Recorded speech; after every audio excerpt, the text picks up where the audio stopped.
7월 26일 법률방송 로투데이 시작하겠습니다. 첫 소식입니다. 특검을 신뢰할 수 없어서 증언하지 않겠다. 그럼 왜 나왔냐?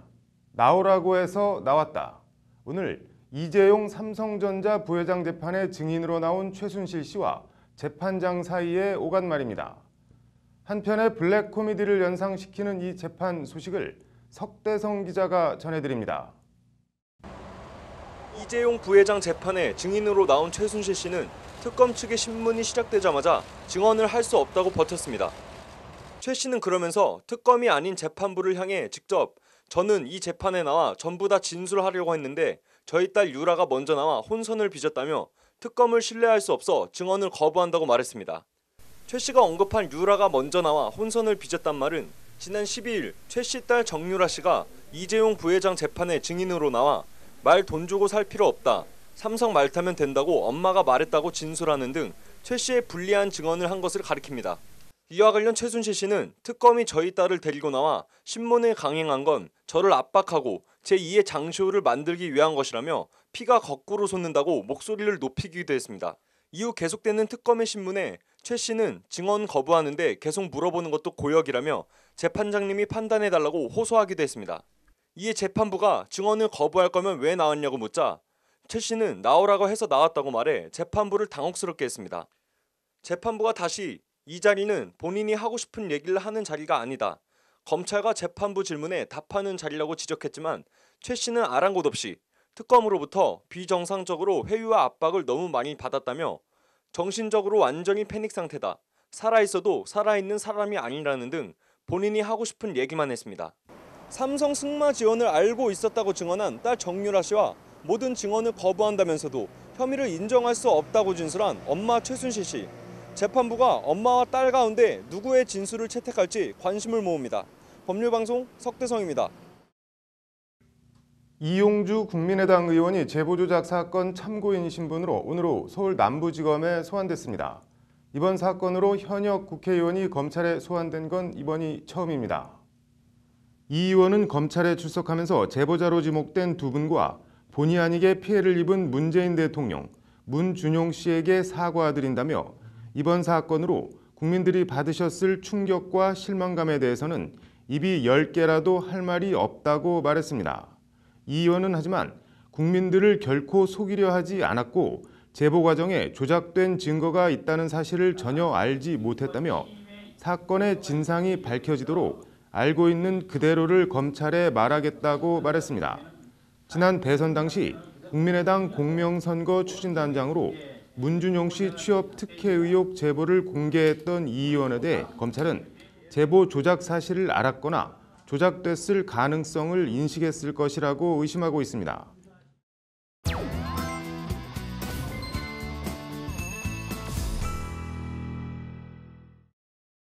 나그네는 맑기를 바라는데 농부는 비 오기를 바라네. 문무일 검찰총장이 어제 문재인 대통령으로부터 임명장을 받는 자리에서 읊었다는 한 시의 한 대목입니다. 검찰 개혁을 주문하는 문 대통령에게 제각각 입장도 생각하는 바도 다르다는 어떻게 보면 검찰 개혁에 저항하는 것처럼 비칠 수도 있는 시를 읊은 것입니다. 즉흥적인 건 아니었을 테고 아마도 준비해 갔을 것이라 짐작합니다. 관련해서 카드로 읽는 뉴스, 오늘은 대한민국 검찰총장의 7가지 권한을 김효정 기자가 전해드립니다. 대한민국 검찰총장 권한 그 첫 번째는 50여 명의 차관급 검사장을 포함한 전국 2,128명 검사에 대한 지휘권입니다. 검사에 대한 검찰총장의 지휘권은 검사 동일체 원칙에 바탕을 두고 있습니다. 검사 동일체 원칙은 검찰권 행사에 있어 검사는 검찰총장을 정점으로 하는 상명하복 관계에 있으며 분리할 수 없는 유기적 조직체라는 인식에 뿌리를 두고 있습니다. 상명하복, 위에서 명하면 아래는 복종한다는 뜻입니다. 관련해서 검찰청법 제7조 1항은 검사는 검찰 사무에 관하여 소속 상급자의 지휘 감독에 따른다고 명시하고 있습니다. 결과적으로 전국 검찰청 모든 검사는 검찰총장의 명에 복종해야 한다는 얘기입니다. 검찰총장 권한 두 번째는 검사 인사입니다. 검찰청법 제34조 1항은 검사의 임명과 보직은 법무부 장관의 제청으로 대통령이 한다. 이 경우 법무부 장관은 검찰총장의 의견을 들어 검사의 보직을 제청한다고 돼 있습니다. 인사가 만사. 전국 모든 검사들이 검찰총장을 바라볼 수밖에 없는 이유기도 합니다. 검찰총장 권한 세 번째는 검찰 사무 총괄입니다. 검찰청법 제12조 2항은 검찰총장은 대검찰청의 사무를 맡아 처리하고 검찰 사무를 총괄하며 검찰청의 공무원을 지휘 감독한다고 검찰총장에게 검찰 사무 총괄 권한이 있음을 적시하고 있습니다. 무엇보다 무소불위라는 말로 대변되는 검찰 권력의 원천이자 실체, 수사 개시와 기소, 항소 여부 결정 등이 궁극적으로는 모두 검찰총장 권한으로 기속됩니다. 수사권, 기소권, 공소유지권, 또 수사 지휘권을 독점하고 있는 사상 유례없는 막강한 검찰 권력. 그 정점에 검찰총장이 있는 겁니다. 검찰총장 권한 다섯 번째는 국가소송 지휘권입니다. 국가소송은 국가를 당사자 또는 참가인으로 하는 소송을 말합니다.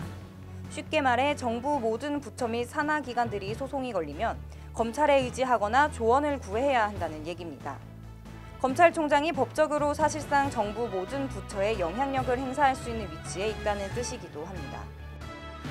검찰총장 권한 여섯 번째는 말도 많고 탈도 많은 특수활동비 배분 권한입니다. 2016년 기준 검찰 특수활동비는 179억 원에 달합니다. 이 돈을 검찰총장은 전국 검찰청에 본인 재량으로 배분할 수 있습니다. 특수활동비는 통상 기밀 수사 등에 필요한 비용으로 어디에 썼는지 영수증도 첨부할 필요가 없습니다. 돈봉투 만찬 이영렬 전 서울중앙지검장 경력금도 검찰총장이 준 특수활동비에서 나갔습니다. 이 때문에 눈먼 돈, 쌈짓돈 논란도 있지만 여하튼 그 쌈짓돈 179억 원에 대한 사용 권한이 검찰총장에게 있음은 부인할 수 없는 사실입니다. 마지막으로 검찰총장의 권한 일곱 번째, 검찰총장은 장관급 대우를 받습니다. 일단 월급은 봉급과 수당을 포함해 1,000만 원 정도를 받습니다. 관용차는 장관에게 제공되는 3,800cc급 에쿠스 VS380이 나옵니다. 여기에 일반 부처 장관들은 없는 기밀사항 처리 전속 비서관 등이 배속돼 보필합니다. 문재인 정부 들어 장관급으로 격상된 국가보훈처장을 제외하곤 행정부 외청청장으로 장관급은 검찰총장이 유일합니다. 경찰청장, 국세청장, 관세청장 등이 다 청장이라는 이름을 갖고 차관급인데 반해 검찰총장만 청장이 아닌 총장이라는 이름으로 장관급 대우를 받습니다. 대한민국의 검사는 검찰총장 한 명뿐이다. 전직 검찰총장의 말입니다. 이러니 저러니 해도 무소불위 검찰 권력, 그 정점에 검찰총장이 있음을 웅변하는 말입니다. 정권 입장에선 적폐청산에 필요한 잘드는 칼이자 자칫 자신이 베일 수도 있는 양날의 검 검찰, 공수처 설치와 검경 수사권 조정, 문재인 정부가 막강한 권한을 틀어진 검찰개혁에 성공할 수 있을지, 검찰 권력의 최정점 문무일 검찰총장이 어떻게 대응할지 주목됩니다. 법률방송 카드로 읽는 법조 김효정입니다.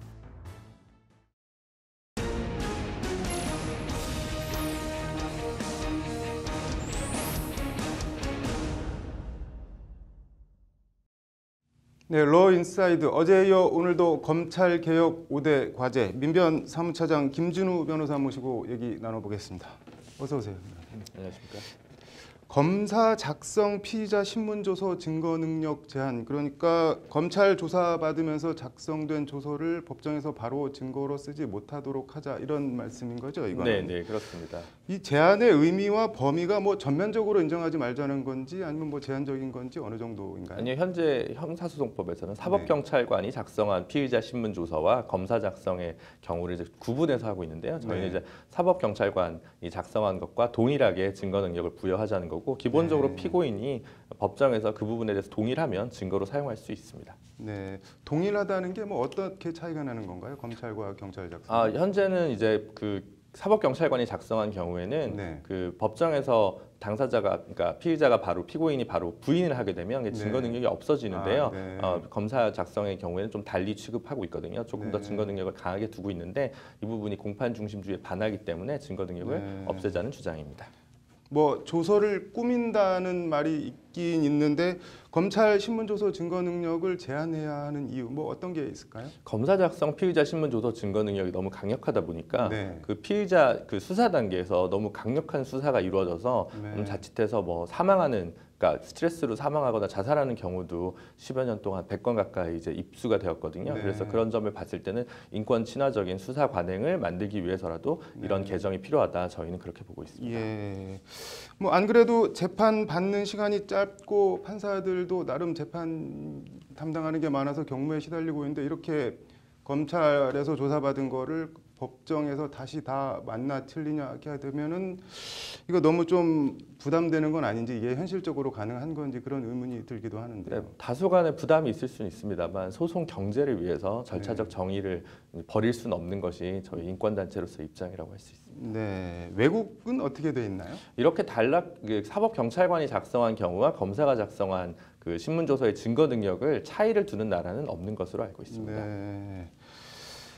재정 신청도 검찰개혁 5대 과제로 뽑았는데 재정 신청 뭐 이건 일반인들은 좀 생소할 수도 있는데 간단하게 설명해 네, 고소 사건이나 네. 이제 제한적으로 한 4종류의 그 형사 사건에 관해서 고발 조치를 했을 때 네. 검찰이 불기소 처분을 하면 여기에서 불복하는 절차로서 네. 법원에 대해서 이건 다시 판단해 달라, 네. 기소해야 되는 거 아니냐를 요청하는 일종의 기소에 대해서 시민이 참여할 수 있는 이제 그러한 제도라고 할 수 있는데 굉장히 제한적으로만 현재 네.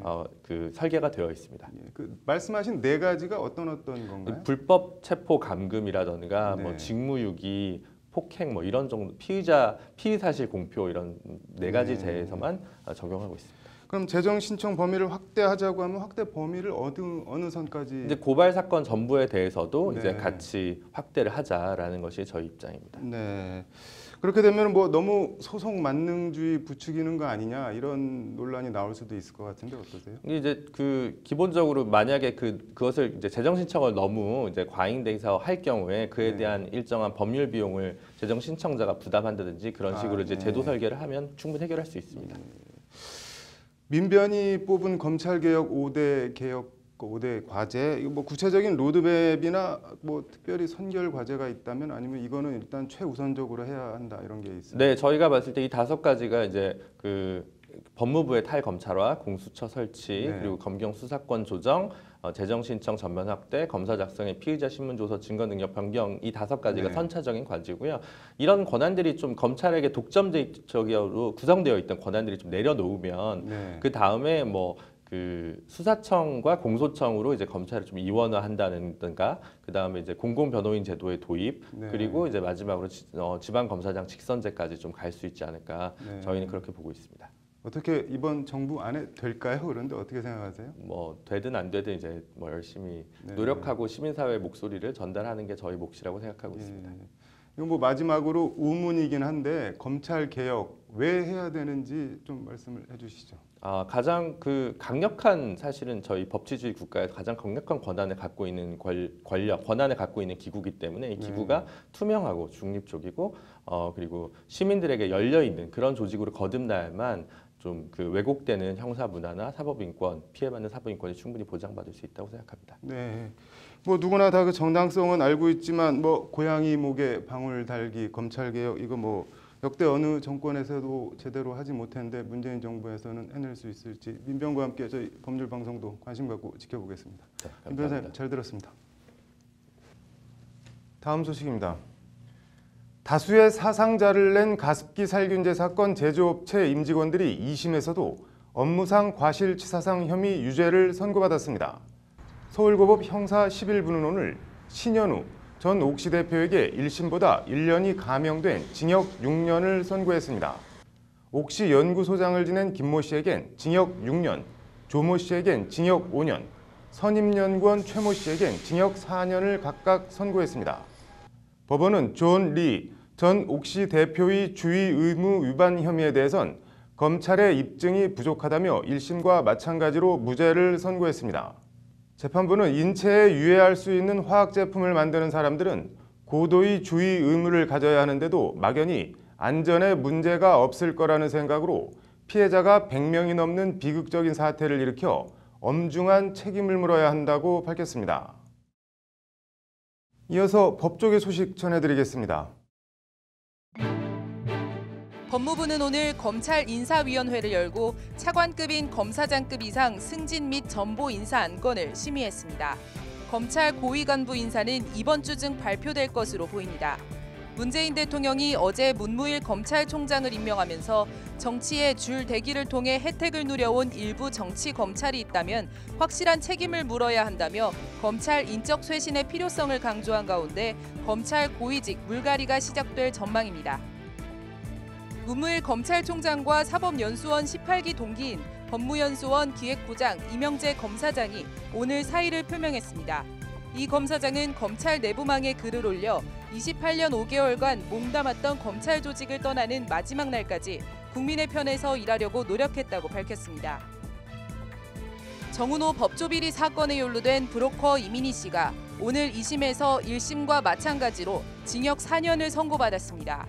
이 씨는 정은호 전 네이처 리퍼블릭 대표에게 서울 지하철 매장 사업권 로비를 해주겠다며 9억 여원을 받고 검사장 출신 홍만표 변호사를 의뢰인에게 소개해주는 대가로 2천만 원을 받은 혐의 등으로 재판에 넘겨졌습니다. 문재인 대통령은 오늘 이호성 방송통신위원장 후보자의 인사청문 경과보고서를 30일까지 채택해줄 것을 국회에 요청했습니다.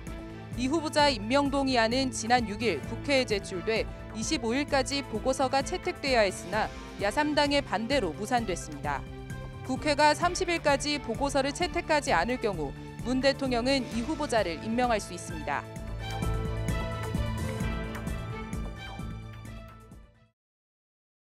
(7월 26일) 법률방송 로투데이 마치겠습니다. 시청해 주셔서 감사합니다.